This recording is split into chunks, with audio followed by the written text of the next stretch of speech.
I can still tap into the feelings of acute loneliness. And when you have no identity at your core, when you've got nothing that sort of represents yourself, values or otherwise, just really ended up in a spiral of poor decisions. And I ended up in the northeast of the country at a working men's club, about to embark on a experience that I knew would leave me permanently damaged. And I managed to avoid getting myself in really deep into a certain situation. But the loneliness I felt in that moment, knowing that people were willing and ready to exploit me, and somehow making my way back to London, having avoided something quite catastrophic, the feeling of just darkness, I think the Lord has allowed me to retain a slither of that dark feeling. I enable myself to go back there because it's the contrast that I now feel and have felt for now a few decades.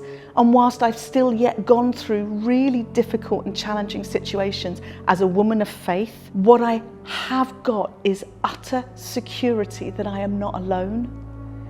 And it's now a sense whereby with Jesus living, walking, breathing, striding next to me, hand on shoulder, laughing out loud sometimes, I can almost get this sense sometimes with Jesus where it's just doing it together day in, day out, in the micro and the macro. The loneliness has gone. And yet I actually believe that God allows me to have that slither left of what it felt like.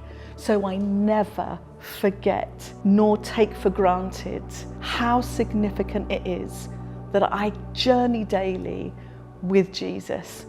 That is meaningful, and it's not fudge, and it's not made up, and it's not I wake up at midday and sometimes I remember I'm a Christian. It's a daily reality that I journey knowing Jesus is with me in all of those things. The loneliness is what's gone.